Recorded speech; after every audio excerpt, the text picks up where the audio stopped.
Greetings and welcome to PinballHelp. Mike here. Today is a special camera phone version of this, since I don't have any of my regular cameras.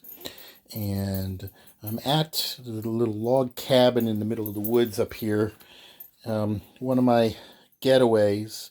And over the years I've stocked it with a bunch of different machines, projects and stuff, and I'm trying to catch up on things. So let me show you what I've got going on up in here. So this is my little stern room. This is a Seawitch, and I've got two meteors right there. I don't know if I've ever done any videos on these guys, but they're two stern meteors that I hope to make one really good one out of, and then see what's left of the other one, and maybe it'll be restored, or maybe it'll be rethemed or something. But I do, so it's interesting, some good stories about that. But that's not what we're here to talk about. We're talking about Seawitch, which was recently remade as the Beatles game. This is one of the original ones, and picked this up at an auction. This was not a amusement auction. This was actually an old-timey estate auction, and it was nice. It was in kind of bad shape. The back glass was all flaking and everything, but it's definitely salvageable, and the playfield's in pretty good condition. I've done some preliminary work on it, and I've got the game to boot up. I'll show you where I'm at.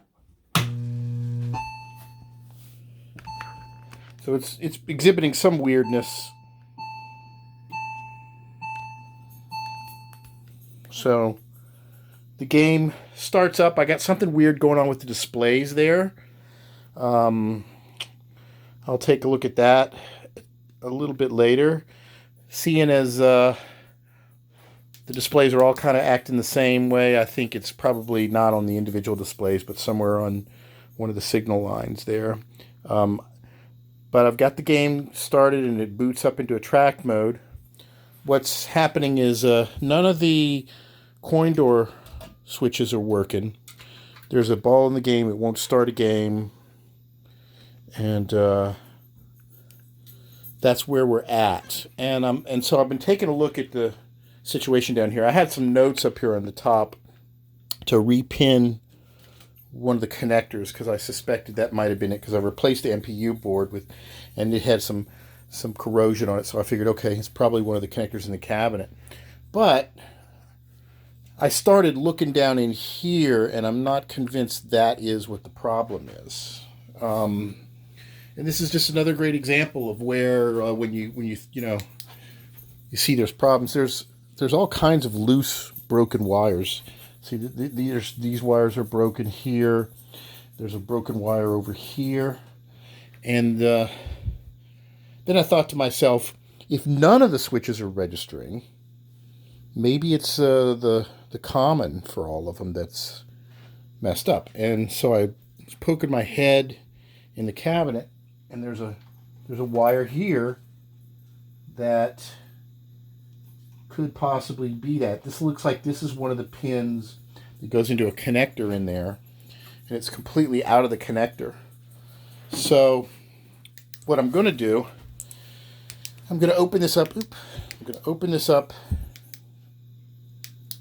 and take a good look at that. I'm also going to dig up the manual on this and see what the pin color configurations are, and I'm going to check all of that.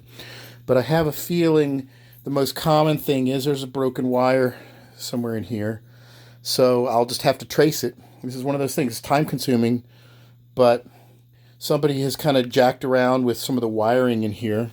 There's all kinds of broken wires, some of which, like this, goes to this light bulb here. Okay, that doesn't matter, but look what the service button is one of these deals, and that's not registering or anything. Neither is the credit switch. So I'm gonna follow all this wiring in the cabinet first before I repin any connectors, and I suspect I may find an issue there, but I'm going to dig the manual up first so I can do some continuity testing.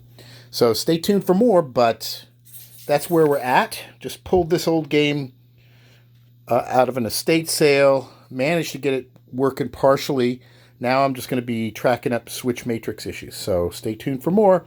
Thanks for watching.